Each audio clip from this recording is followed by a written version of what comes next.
Sud Radio, la France à découvrir, Christophe Jiquel.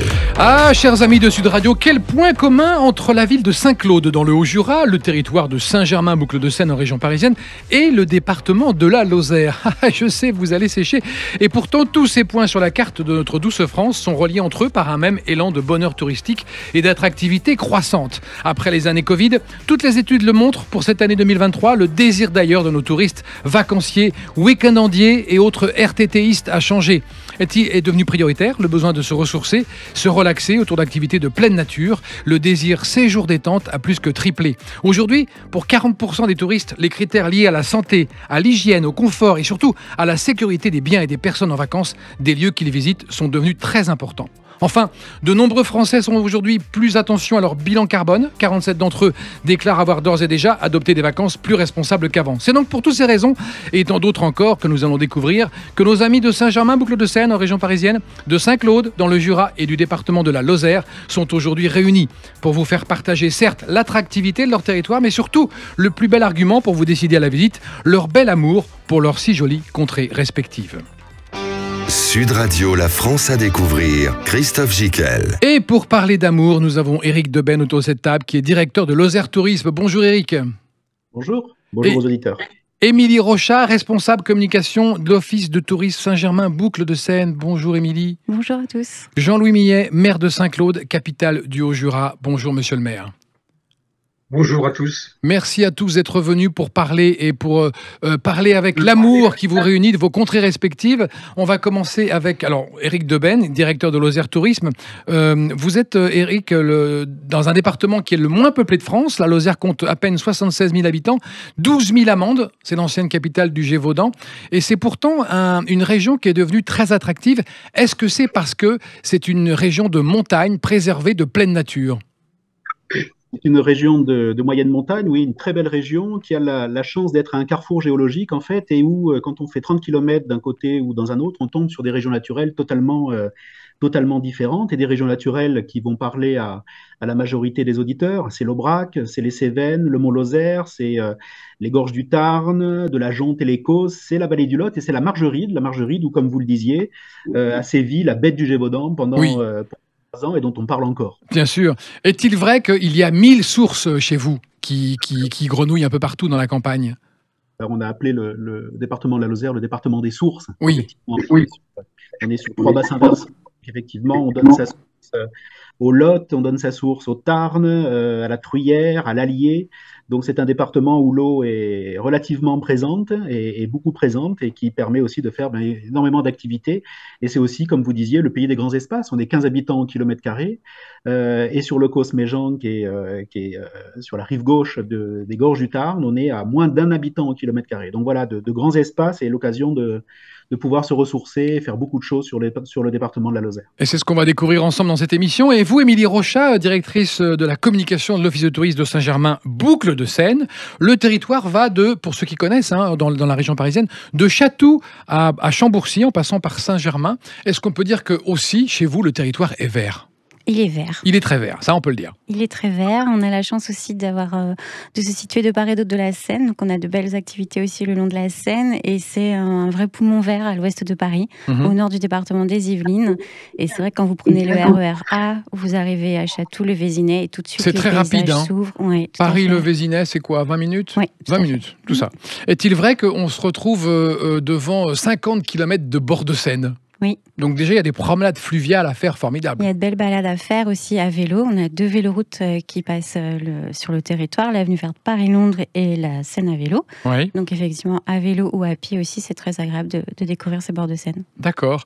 Jean-Louis Millet, on parle un petit peu du Jura et du Haut-Jura. Pourquoi dit-on que vous êtes la capitale du Haut-Jura ?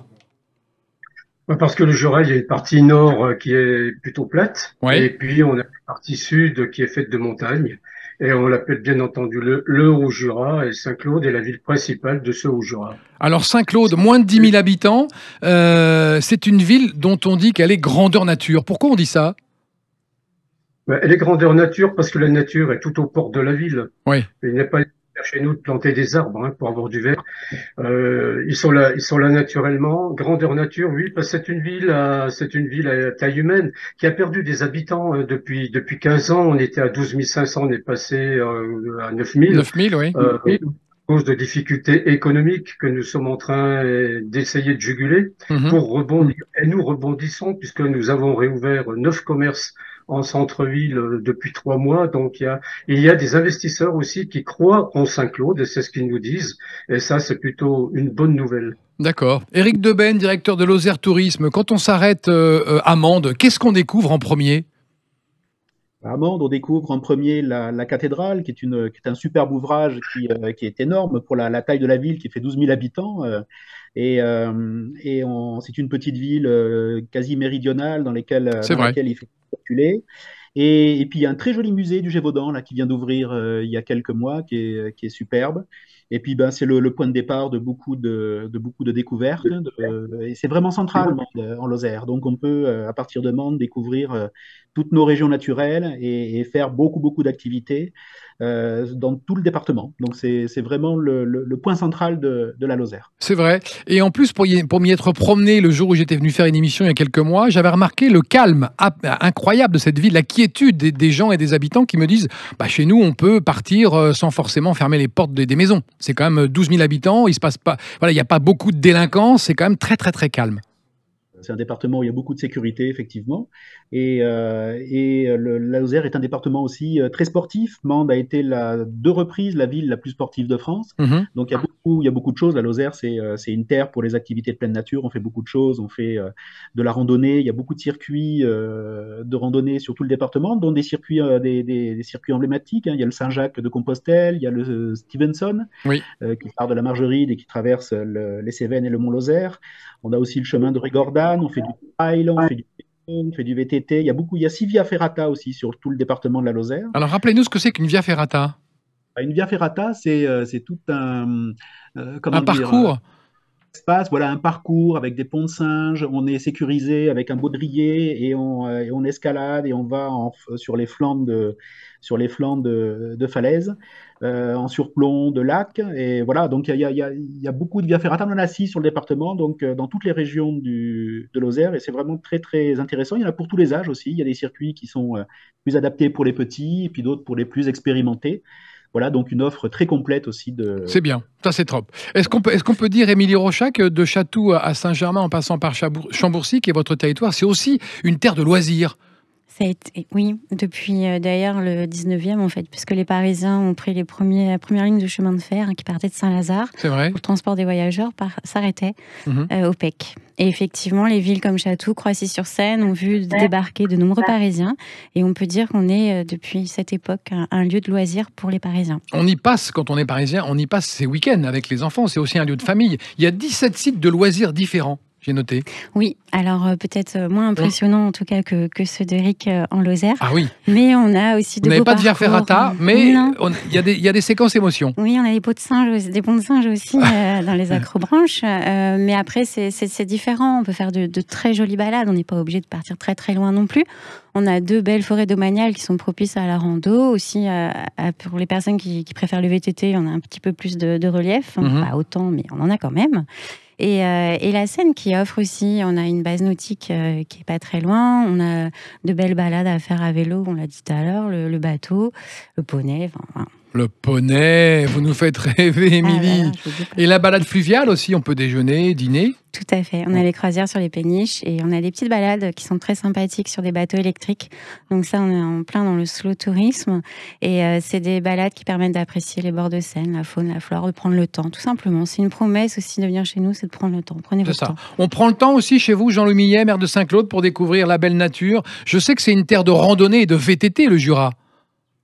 Oui, avec des circuits extrêmement nombreux, qu'on retrouve d'ailleurs en partie en hiver avec le ski de fond. On a 800 km de ski de fond balisé. Et la randonnée, c'est le sport roi des touristes qui viennent dans le Haut-Jura et des Jurassiens eux-mêmes. Pas ça, on n'attend pas que les touristes pour faire de la randonnée. Et puis, c'est un pays avec de nombreux lacs. On a des lacs à 20 km où on peut faire de la balade, où on peut faire de la voile, on peut faire du bateau moteur, du ski nautique. Et je crois qu'il y a un nombre impressionnant de sites touristiques comme ceci. D'ailleurs, sur le plus grand lac, qui est un lac de barrage, qui est le lac de Bouglan, il y a même également un bateau croisière sur lequel vous pouvez déjeuner. Et dire, difficile de s'ennuyer dans le Jura si on a un petit côté sportif et qu'on aime se bouger. Ouais, c'est vrai. Et la Suisse à proximité, nous avons les monts Jura qui sont entre 1600 et 1700 mètres, avec des points de vue exceptionnels sur les Alpes et sur le lac Léman. Et là, on a la Suisse toute proche. Et ça, c'est aussi un atout supplémentaire pour les gens qui viennent en vacances chez nous. Oui. Est-il vrai qu'on pourrait rejoindre le lac Léman à pied ou en vélo? Ah, bien sûr, bien sûr.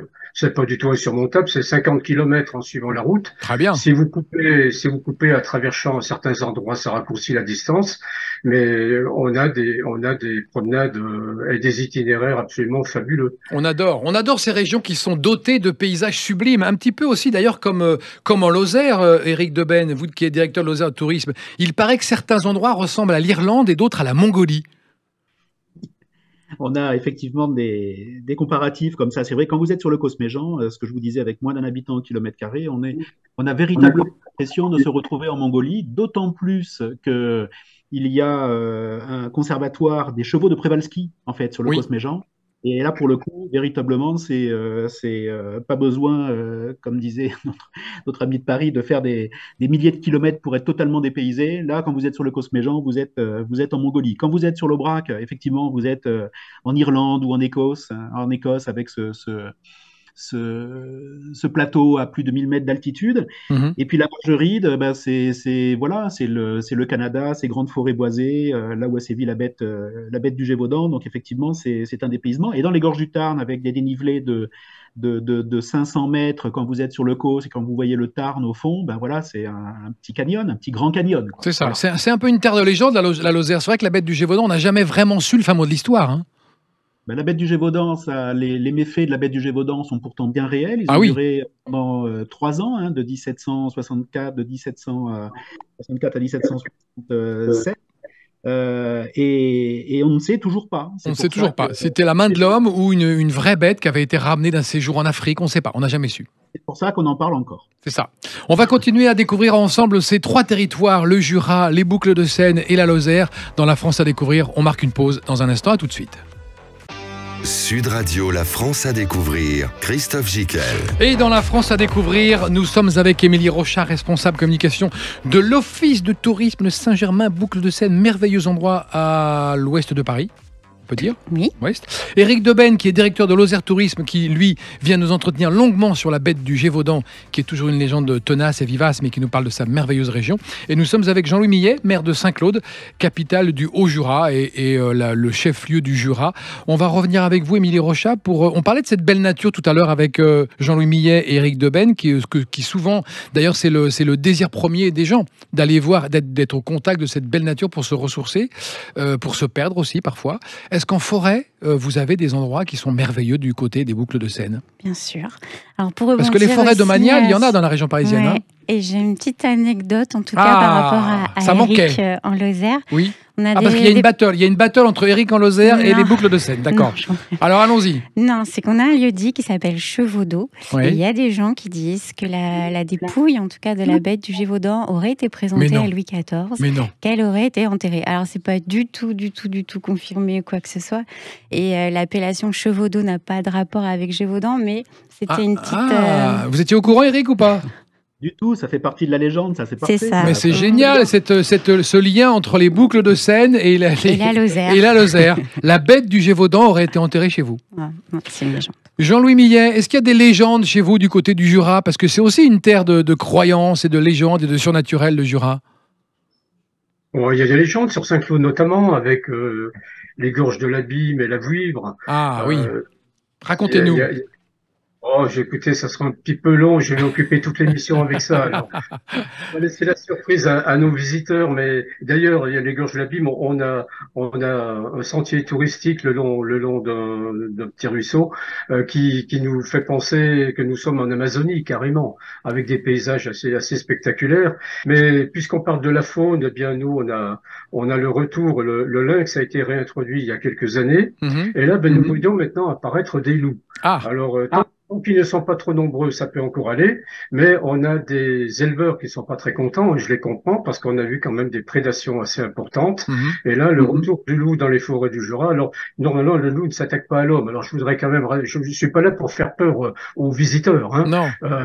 Ne se feront pas et ne se feront pas dévorer, mais voilà, on a une réintroduction de cette faune depuis peu d'ailleurs. Oui, depuis 4-5 ans. Depuis 4-5 ans, on a noté la présence de quelques loups en meute ou d'individus seuls d'ailleurs parfois.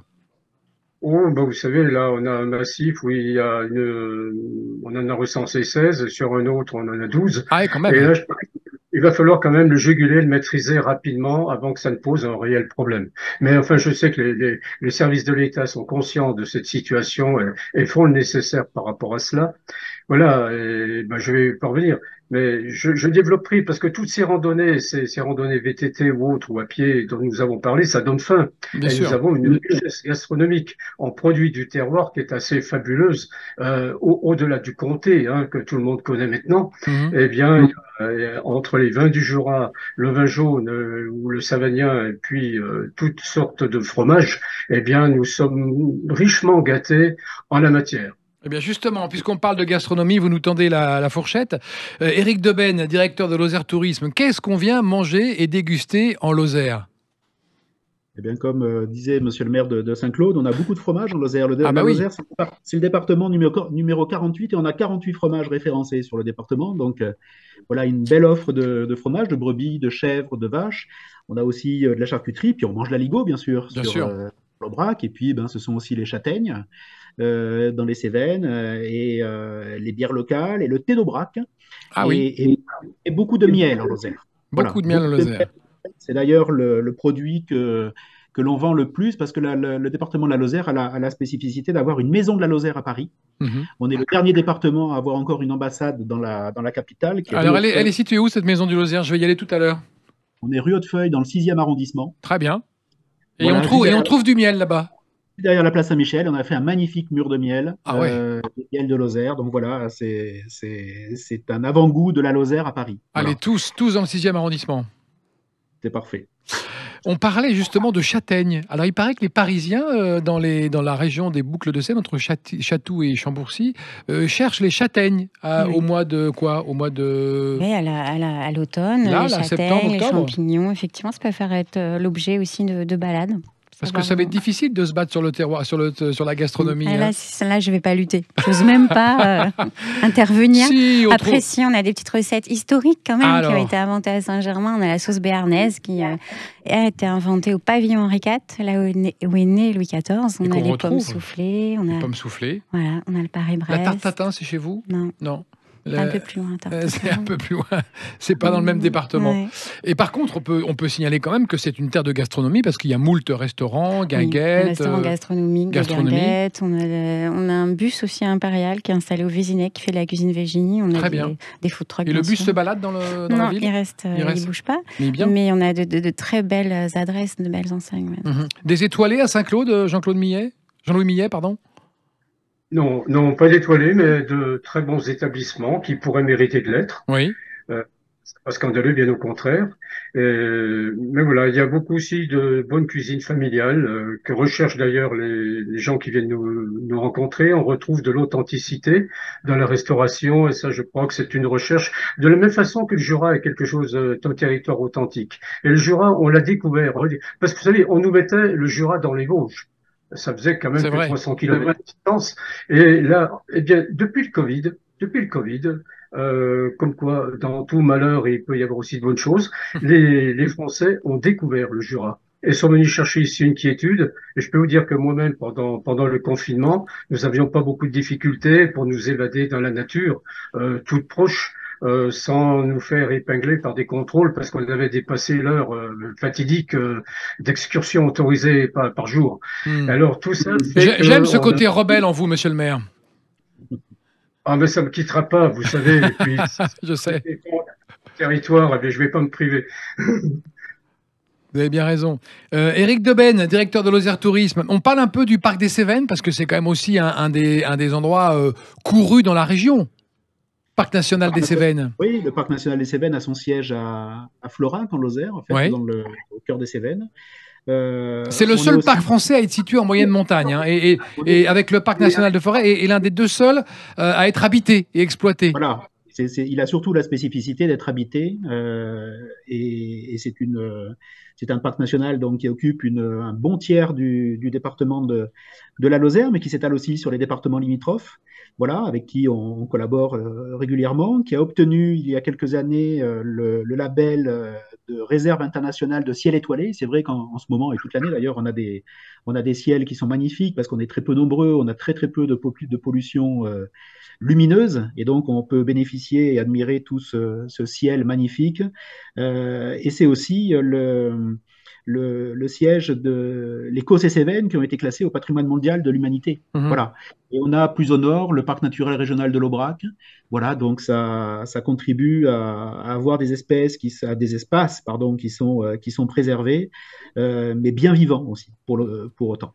Alors c'est vrai que les touristes, les week-endiers, les RTTistes, tous les gens qui se baladent en France aiment bien venir depuis quelque temps découvrir des métiers d'art et de savoir-faire et de ces gestes qui ont presque disparu ou qu'on remet au goût du jour. C'est particulièrement vrai pour vous, Émilie Rochat, à l'Office de tourisme de Saint-Germain-Boucles-de-Seine. On a recensé 70 artisans et métiers d'art. Oui. Chez vous. Mais ça va de quoi à quoi? Ça va de l'encadreur, l'enluminure, les gens adorent ça. Oui, tout à fait. Ils viennent voir comment on fait. Oui, et on a beaucoup en fait de week-ends portes ouvertes des métiers d'art, et les personnes viennent à la rencontre des artisans. Qui leur présentent leur métier, leur savoir-faire. Mais en fait, Saint-Germain-Boucles-de-Seine, c'est une terre d'inspiration pour de nombreux artistes. Ça l'a toujours été. C'est vrai. Les impressionnistes. Les impressionnistes, les illustres aussi. Les écrivains. Alexandre Dumas a fait construire un superbe château à Port-Marly. Et ils ont puisé leur inspiration là, dans ces paysages-là. Et c'est vrai aussi que la proximité de Paris aidant, je pense que oui, les impressionnistes, c'est pareil. Ils étaient sur Paris, ils ont découvert la peinture en tube et ils sont venus tout de suite sur le motif.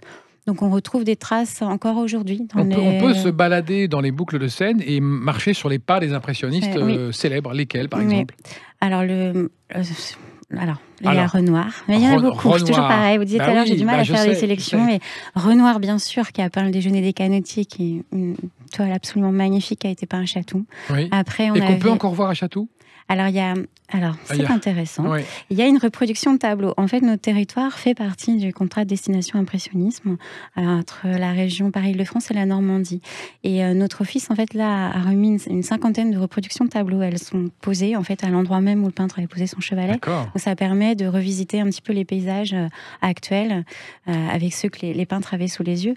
Et par exemple, à Croissy-sur-Seine, la Grenouillère, là, il faut imaginer Renoir et Monet qui étaient assis côte à côte et qui ont peint quand même 3 tableaux chacun de ce site-là. Et c'est des toiles aujourd'hui qui sont mondialement connues et qui ont été faites effectivement sur le territoire. D'accord. Est-ce qu'on a des gestes artistiques, des musées intéressants à découvrir du côté de la Lozère? On a le musée de Gévaudan dont je parlais. On a aussi la filature des calcaires à Langogne, en Margeride, qui est superbe. Très bel endroit. Qui est un très bel endroit. On a Qu'est-ce qu'on y voit, la filature? Rappelez-nous. La filature, on voit la mule Jenny, en fait, qui est le nom de la machine à tisser, qui est dans son jus, qui fonctionne aussi de temps en temps pour les visiteurs. Donc, qui était alimenté aussi par le ruisseau qui passe à côté. On a la ferme Cosnard d'autrefois aussi sur le Cosméjean, qui est un superbe espace, une ferme Cosnard dans son jus, avec plein d'animations, plein de choses à faire pour les enfants et toute la famille. Et puis on a le domaine départemental des Boissés sur le causse de Sauveterre en surplomb de Saint-Énimie, dans les gorges du Tarn, qui montre aussi là un habitat Cosnard typique. Donc beaucoup effectivement de patrimoine sur le département de la Lozère à visiter. Oui. On va continuer à parler de ces 3 magnifiques régions, la Lozère, le Jura et les boucles de Seine. Dans un instant, on va marquer une pause et vous nous parlerez, monsieur le maire, de l'intérêt et de l'attrait qu'il y a à circuler dans votre ville, Saint-Claude. À tout de suite. Sud Radio, la France à découvrir. Christophe Gicquel. Ah, les points communs entre ces belles régions que sont Saint-Claude dans le Jura, le département de la Lozère, Saint-Germain, Boucles de Seine. On en parle aujourd'hui avec beaucoup d'intérêt, beaucoup d'attractivité, beaucoup d'amour aussi, parce qu'on partage l'amour de nos régions, tous autour de cette table et dans ce studio. Et on va revenir avec vous, monsieur le maire de Saint-Claude. Vous êtes facétieux quand même comme maire. Qu'est-ce que vous avez installé dans les rues de votre ville en liaison avec l'histoire industrielle et le passé de Saint-Claude ? Le passé historique industriel, c'est l'industrie de la pipe, la fabrication des pipes, qui occupait 64 entreprises au début du XXe siècle. 64 entreprises, c'est pas rien. Aujourd'hui, il en reste une. Parce que la loi anti-tabac nous a fait très très mal, vous l'imaginez. Alors que les fumeurs de pipe n'avalent pas la fumée, il n'y a pas de cancer du poumon chez eux. Plutôt que faire des campagnes anti-cigarettes, on aurait dû faire des campagnes de reconversion à la pipe. Alors, je suis un peu iconoclaste en disant ça, parce que je vais à l'encontre de la loi E20. Mais écoutez, un peu plus, un peu moins, c'est pas grave. Mais vous avez votre franc-parler, c'est pour ça que vous êtes sur Sud Radio où on parle vrai. Il faut dire les choses. Oui, vous parliez des musées. Alors, non, mais je parlais de comment vous avez agrémenté les rues de votre ville. Le centre-ville, excusez-moi. Alors, le centre-ville, on a refait en 2019 la totalité du centre-ville, qui est maintenant très agréable, avec trottoirs élargis, des belles terrasses de café, c'est très animé. D'ailleurs, la ville, d'une façon générale, fait partie des 100 plus beaux détours de France, des villes de 2000 à 20 000 habitants. Et l'audit qui a eu lieu il y a 3 ans nous a mis une appréciation tout à fait sympathique, site époustouflant. C'est pas moi qui l'ai écrit. Très bien. Voilà. Mais écoutez, comme je suis chauvin, je ne vais pas manquer l'occasion de répéter cette appréciation très sympathique. Alors, j'ai mis tout le long du centre-ville, je l'ai balisé avec des poubelles en forme de pipe. Voilà.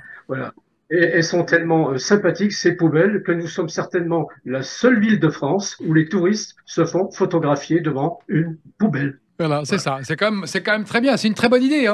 Et il y en a une qui est un peu plus grosse que les autres à la fin de la ville. Une poubelle géante qui fume toutes les 20 minutes. Il y a un mécanisme qui fait fumer la pipe, effectivement, avec de la vapeur d'eau. Et puis, je rebondis sur ce qu'a dit monsieur Debennes sur la Lozère. Effectivement, il y a Saint-Claude du Manitoba. On a créé un jumelage avec Saint-Claude du Manitoba. Il y a également Saint-Claude au Québec. Malheureusement, c'est dur de faire vivre des jumelages en étant aussi éloignés les uns des autres. Et il y en a qui va se constituer avec Saint-Claude en Guadeloupe également. Ah, très bien. Ce sont des Hauts-Jurassiens, notamment du secteur de Bois-d'Amont, qui sont partis au Québec, qui ont émigré, qui ont créé ce village de Saint-Claude du Manitoba. Et là, écoutez, vous y êtes allé avant moi, félicitations. J'aurais plaisir d'ailleurs à accueillir Monsieur Debennes comme Madame Rochat à Saint-Claude à l'occasion, et moi de visiter votre région que je ne connais malheureusement pas autant. Attendez, à la fin du match, on va échanger les maillots, on va échanger les fagnons et les cartes de visite, et on va tous se donner rendez-vous dans nos régions respectives. Éric Debennes, la petite anecdote que vous vouliez raconter, c'était celle-là que les Lozériens, on dit les Lozériens, sont partis beaucoup au Canada. Oui, on a 165 familles qui étaient essentiellement du nord du département, qui ont émigré au Canada en 1891 et qui ont fondé, donc, à côté du village de Saint-Claude, au Manitoba, le village de Notre-Dame-de-Lourdes. Voilà, et moi, j'y suis allé donc en 1991, c'était à l'occasion des centenaires, donc j'étais bien plus jeune. Et voilà, j'y suis resté pendant plusieurs mois. C'était formidable, avec des gens qui, dans la rue, vous parlez patois, avec des gens qui ont des noms d'ici, des Tichites, des Pantels, des Tuféry, enfin des gens voilà, qui avaient leurs racines en Lozère et qui étaient très attachés en fait à leurs racines, parce que le Québec ou le Canada, pardon, est un pays très jeune, qui a une histoire très jeune en fait. D'accord, c'est vrai. Émilie Rochat, on parlait tout à l'heure de la façon de décorer les rues de Saint-Claude. Quels sont les endroits les plus instagrammables en Boucles de Seine, du côté de Chatou, Chambourcy? Quels sont les 3 endroits où vraiment il faut aller parce que c'est joli à voir et à photographier? Alors, je dirais comme ça, la terrasse de Lenôtre à Saint-Germain-en-Laye, dans le domaine... La terrasse de Lenôtre. D'André Lenôtre, dans le domaine national de Saint-Germain-en-Laye. Là, vous avez on surplombe un peu... Tout à fait. Sur tout l'ouest de Paris, en fait. D'accord. Vous avez la Tour Eiffel. Ouais. Et on la voit au loin? Oui, on la voit très très bien, le Mont Valérien. Rappelez-nous ce que c'est que la Tour Eiffel, déjà. Non, je plaisante. Oui, donc la Tour Eiffel, très bien. Le parc de Marly, qui est magnifique. L'ancienne demeure champêtre de Louis XIV. Il n'y a plus de château aujourd'hui. Mais il y a un très très beau parc avec des grandes perspectives des bassins et une statuaire, notamment les chevaux de Marly, qu'on peut découvrir au musée du Louvre, à la cour Marly. Et le troisième... Ça, c'est les 3e cartes postales incontournables. La Seine à Chatou. La Seine à Chatou, ouais, d'accord. Où vous venez ce week-end d'ailleurs. J'y vais à 15h, j'y suis à 15h, 15h30. On se donne rendez-vous là-bas. Vous y serez, non? Oui, bien sûr. Vous m'en connaîtrez ou pas? Oui, d'accord. Chemise bleue. Toujours. Éric Deben, directeur de Lozère Tourisme. Pareil, question pour vous. Quelles sont les 3 cartes postales qui vous viennent à l'esprit, à l'idée, qui sont symboliques de votre département? Alors moi, avec 5 régions naturelles emblématiques, je vais vous en donner 5 parce que sinon je vais me faire des... Oui, donnez-moi les 5. Je ne vais pas me faire que des copains. C'est sûr. Voilà. En Margeride, sur le plus haut plateau granitique d'Europe, je dirais la vue depuis le lac, le truc de Fortunio. Oui. Sur l'Aubrac, la vue que l'on a sur le plateau depuis Marchastel, dans le Mont Lozère. C'est tout le secteur du lac de Villefort vraiment qui est magnifique. Les gorges du Tarn, de la Jonde, depuis l'Écosse, depuis le Point Sublime, avec un magnifique panorama sur les gorges du Tarn. Et puis la vallée du Lot, depuis la table d'orientation qui est en surplomb de Mende, où on a une très très jolie vue. Voilà. Donc, parce qu'il faut savoir que les gorges du Tarn passent en Lozère. Les gorges du Tarn sont en Lozère, en fait. Oui. Le Tarn prend sa source en Lozère. Un tout petit bout aussi des gorges du Tarn chez nos voisins de l'Aveyron. Et après, c'est la vallée du Tarn. Mais les gorges du Tarn sont en Lozère. Elles prennent leur source. Elles prennent leur source. Les gorges du Tarn commencent officiellement au village de Quézac. Quézac, c'est ça. Quézac qui est embouteillé, bien sûr, en Lozère. On connaît l'histoire de Quézac. Les villages aussi à ne pas rater, Éric Deben, les villages typiques, les villages perchés, les villages historiques, les cités de caractère, qu'est-ce que vous diriez? Eh bien, on a le pont de Montvert dans les Cévennes. Pont de Montvert, d'où part le chemin de Stevenson. Où passe le chemin de Stevenson. Avec où il y a comment elle s'appelle, l'auberge du pont de là-bas. Voilà, l'auberge des Cévennes. Oui, l'auberge des Cévennes. Et c'est là qu'a commencé en fait la guerre des Camisards, qui a ensanglanté pour beaucoup la partie sud et même toute la Lozère, entre les protestants et les catholiques. On a trois plus beaux villages de France en Lozère. On a le Malzieuville en Margeride, on a le Saint-Énimie dans les gorges du Tarn, et on a la Garde-Guérin en surplomb des gorges du Chassezac, et on a une petite cité de caractère qui s'appelle la Malène. C'est un très joli petit village aussi dans les gorges du Tarn, où on peut, à partir de la Malène, descendre les gorges du Tarn, soit en canoë, soit avec les bateliers des gorges du Tarn. Génial. Voilà, qui était à l'époque le seul moyen de locomotion dans les gorges, parce qu'il n'y avait pas de route. La première route, et qui a fait le début du tourisme en Lozère, date de 1905. Voilà. Tout le transport de marchandises et de personnes se faisait sur ces barques à fond plat. C'est des sortes de gabarres, en fait. C'est ça, mais en plus petite. Ok, très bien. Alors à vous maintenant, Jean-Louis Millet, maire de Saint-Claude, donnez-nous vos endroits cartes postales, les arratables à ne pas manquer quand on vient à Saint-Claude, ou dans le Jura, autour de Saint-Claude. Oui, alors on va élargir au Jura, bien entendu, mais dans les immanquables, je pense que Saint-Claude est la ville la plus atypique sur 3 étages, et je dirais que Saint-Claude en elle-même est un fleuron du Jura d'une façon générale. On a également toute la région des lacs pour le sport et le loisir été, et puis les sommets enneigés pour l'hiver, avec des centaines de kilomètres de pistes de ski de fond. Il y a aussi du ski alpin dans le Jura, faut pas l'oublier. Où ça? Donnez-nous les stations. La station des Rousses, les Rousses, bien sûr. La station des Rousses. Et puis là, vous avez sur les monts Jura également des stations avec de très belles pistes où vous pouvez d'ailleurs skier des deux côtés des monts Jura, côté Suisse et côté France. Alors il y a vraiment de quoi faire.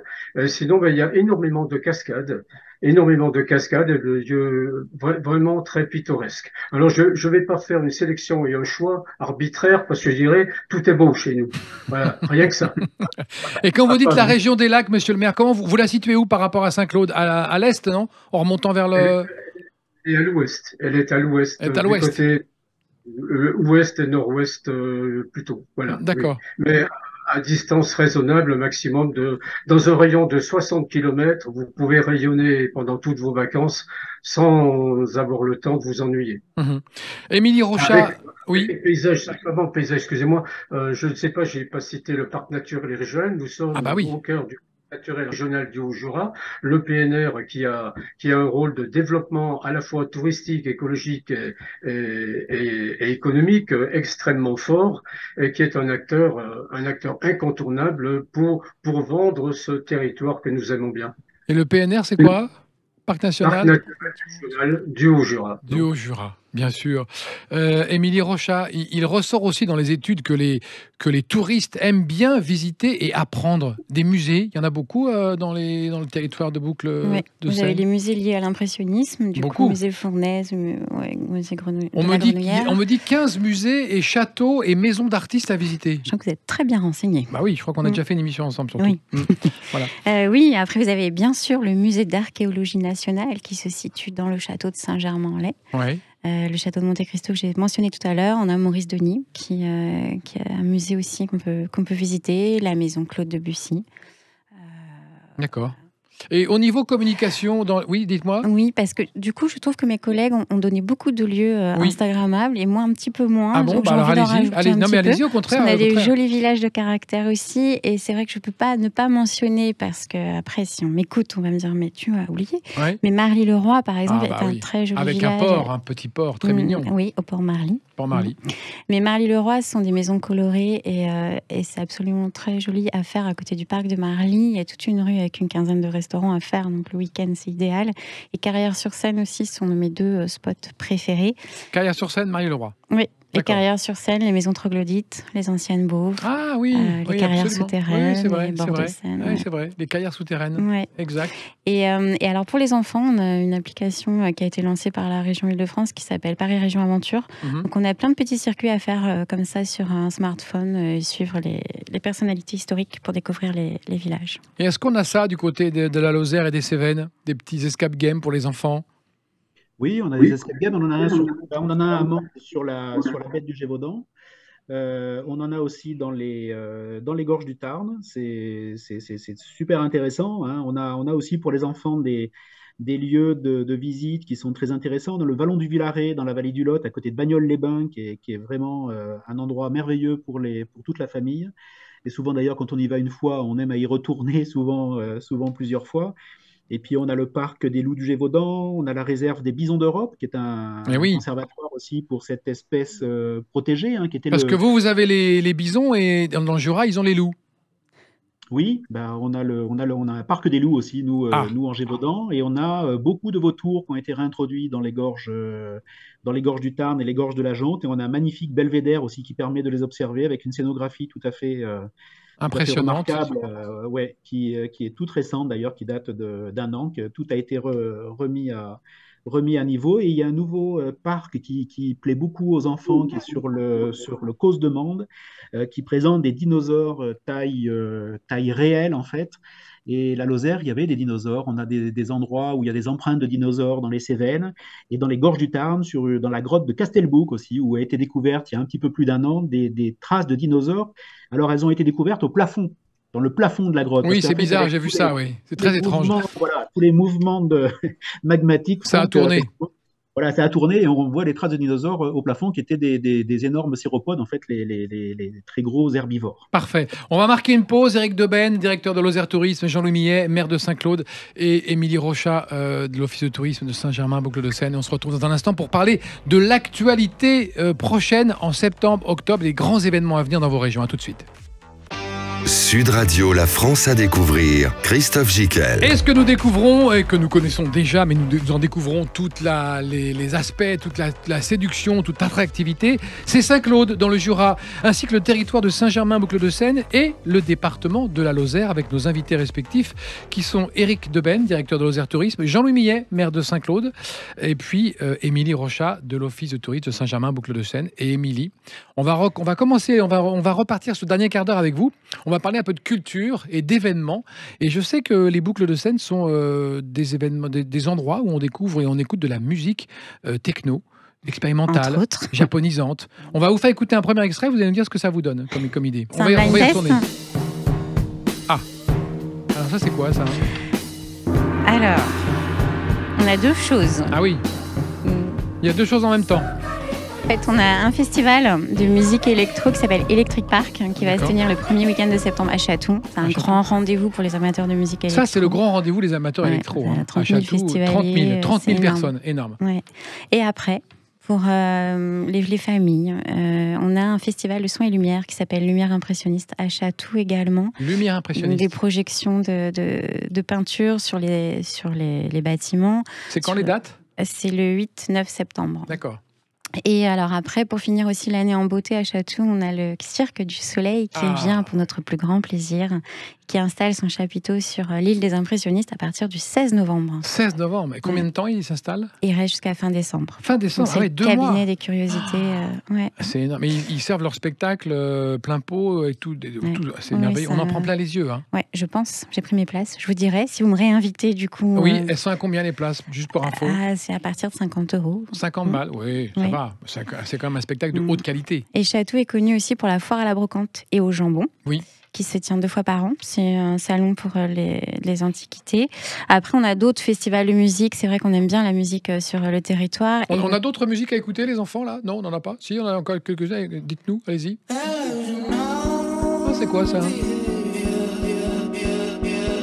C'est toujours électro. C'est toujours électro, ça? Ouais. Sinon, on a Saint-Germain en live, à Saint-Germain-en-Laye. Saint-Germain en live, Benjamin Biolay. Benjamin Biolay. Non, on n'a pas. Il n'est pas là, Benjamin? Appelons-le.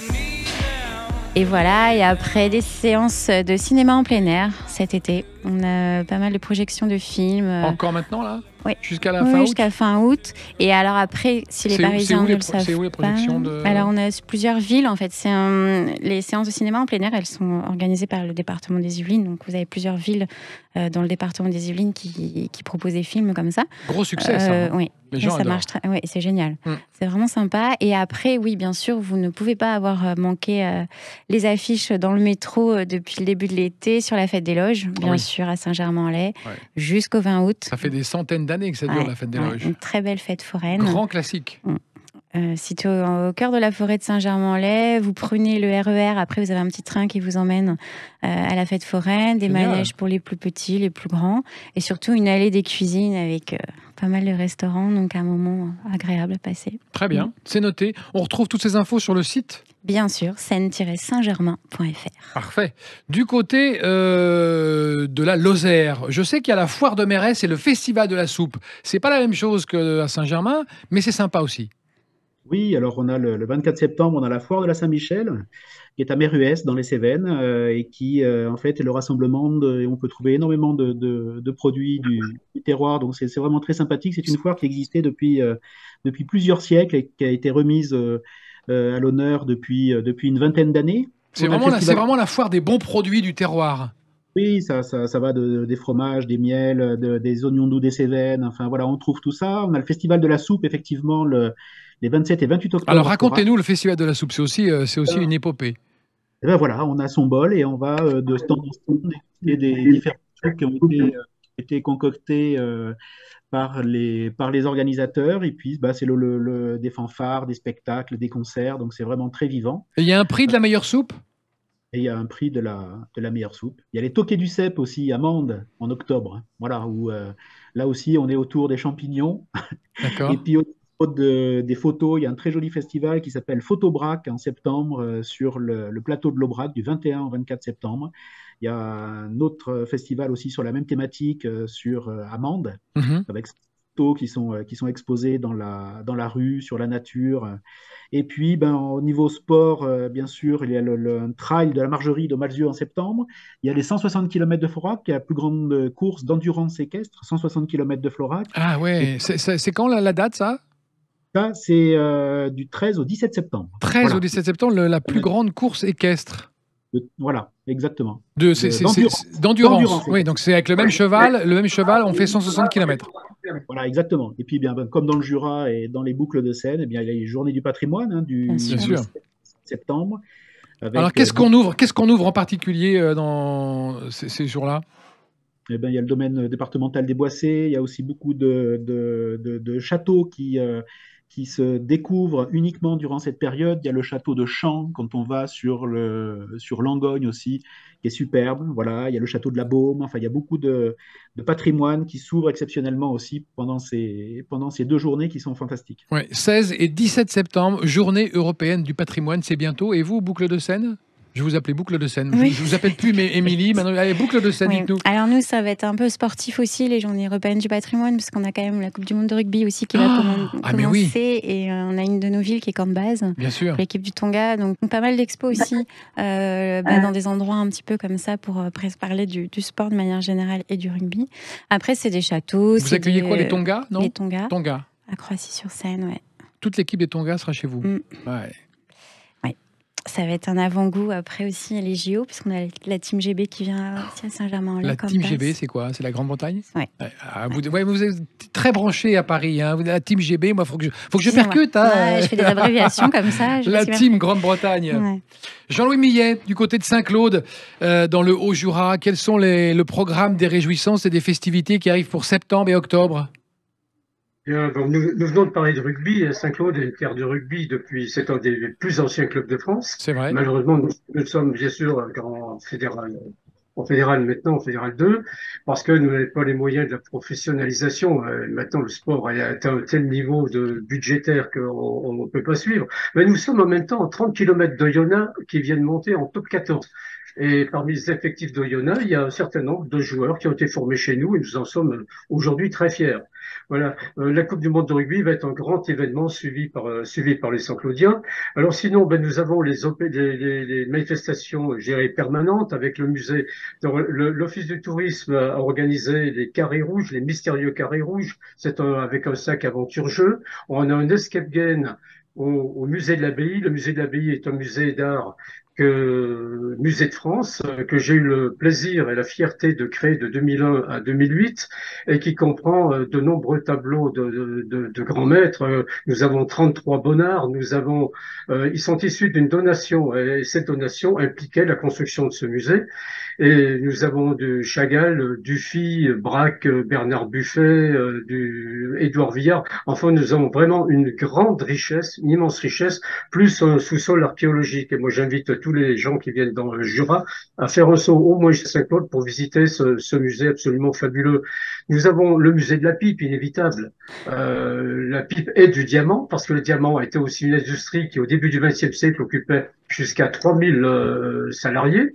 Alors, il n'y a pas de mine de diamant au Saint-Claude, comme on nous le demande très souvent. Alors inutile de venir avec son piolet ou son petit marteau pour essayer de trouver des diamants dans le sous-sol, il n'y en a pas. Ils viennent d'Afrique du Sud, ils viennent du Brésil, ils viennent d'ailleurs. Mais les diamantaires se sont installés venant de Suisse dans le Jura, à l'époque de Calvin, Luther en Suisse, où des gens ont fui la Suisse et se sont installés chez nous. Et monsieur le maire, n'oubliez pas ce grand rendez-vous que tous les motards attendent de France le samedi 2 septembre, les 1001 virages de Saint-Claude. Racontez-nous cette manifestation qui va rassembler 700 motards. Hein. Oui, 700 motards. Juste 10 secondes pour dire qu'on a aussi une attraction extraordinaire qui est le monde des automates avec des peluches pour les enfants. C'est le paradis.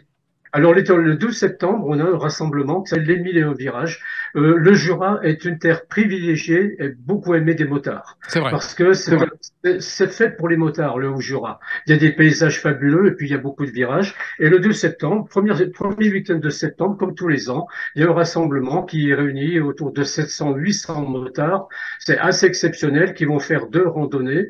Ils vont se séparer en 2 groupes et ils vont faire 120 ou 150 kilomètres chacun. Ils en font autant l'après-midi. Et ça, c'est une grande fête des motards. C'est très impressionnant. Ils se réunissent le matin vers 8h, 9h sur la place du 9 avril. Là, on imagine quand même, c'est 800 motos qui vont partir en 2 équipes. C'est génial. Oui. Sur 2 parcours à l'opposé, on va les retrouver en fin d'après-midi et ils vont traverser la ville en faisant le plus de bruit possible. Là, ils ont le droit de le faire pour une fois exceptionnellement un jour dans l'année ou même 1 heure dans l'année. Et c'est une manifestation tout à fait bon enfant qui attire beaucoup de monde. Absolument. Très bien. D'autres choses, Jean-Pierre, ou pas? Jean-Louis, Jean-Pierre, Jean-Claude. Il est passé par tous les gens possibles, Jean-Louis. Où est-ce qu'on retrouve les informations, Jean-Louis Millet? Alors, on peut les trouver avec le service événementiel de la mairie. On les trouve sur le site internet de la ville. On le trouve sur le site de l'Office du tourisme de Saint-Claude au Jura. On a une exposition aussi au Monde des automates sur les ours blancs, avec un magnifique film qui a été tourné par deux photographes explorateurs, monsieur et madame Sénéchal, en Alaska, avec du moins 57 degrés, c'était pas rien. Non. Enfin bon, encore une fois, de quoi... c'est top, non, mais c'est très bien. Et n'oublions pas qu'aussi à Saint-Claude, en Jura, on a de très beaux Noëls. Enfin, ça, c'est dans 4 mois, enfin, on peut en parler. Hein. Oui, bon, on fait un marché de Noël qui est très joli, sublime. Oui, absolument, absolument, avec beaucoup d'animations au centre-ville à l'occasion de ces fêtes de Noël. Et ce qu'on veut, ben, c'est aussi préserver les traditions. Pour nous, préserver la tradition, c'est prioritaire et incontournable. Il y a tellement de choses aujourd'hui qui partent à volo en tout cas, tant que je serai à la tête de cette mairie, je me battrai pour qu'on garde ces grands moments de notre vie quotidienne, et qui comptent pour nous tous. C'est notre culture, c'est notre éducation. Vous avez raison. Jean-Louis Millet, maire de Saint-Claude, vous avez tout notre soutien ici à Sud Radio, et le mien en particulier. Je vous en remercie, et j'aurais été très heureux de partager cette émission avec Émilie Rochat et avec sur 2 territoires que je ne manquerai pas d'aller visiter. C'était très bien, de vous faire vous rencontrer. Le mot de la fin, Éric Deben, l'avant-mot de la fin, parce qu'il appartiendra à Émilie, mais le mot de la fin pour vous, pour le Lozère Tourisme? Écoutez, vous êtes les bienvenus en Lozère en toute saison, et puis pour toutes les infos complémentaires que vous voulez avoir, c'est lozère-tourisme.com. D'accord, parfait. Et pour cette belle émission et cette mise en relation entre nos 3 territoires qui se sont trouvés des liens, en fait. Oui. Voilà. Émilie Rochat, le mot de la fin est pour vous. Vous avez 30 secondes. C'est long, 30 secondes. Vite. Non, c'est bien, prenez votre temps. Profitez de l'été, parce que finalement, on a quand même moins de monde à Paris, dans sa région. Donc, c'est vraiment le moment. Venez nous voir à Chatou, à Saint-Germain, à Marly-le-Roi. Toutes les infos sont sur le site internet, mais surtout, je vous encourage à venir nous voir dans nos bureaux d'information, parce que nos conseillers en séjour sont là pour vous renseigner, vous guider. Donc, et même chose à Lozère Tourisme, et même chose à Saint-Claude. Il y a des grands professionnels et beaucoup aussi de bénévoles qu'on n'oublie jamais de remercier. Nous, on les remercie souvent, les bénévoles, parce que sans eux, ils font un travail formidable. Les guides conférenciers qui travaillent tout l'été pour vous et je sais qu'il y en a en Lozère, je sais qu'il y en a à Saint-Claude, des bénévoles qui se retroussent les manches, qui aiment leur région et qui veulent la faire connaître. Merci à tous d'avoir participé à cette émission. On vous dit à bientôt. Et nous, la France à découvrir, on se retrouve la semaine prochaine aux mêmes horaires. Salut! Sud Radio, la France à découvrir. Christophe Gicquel.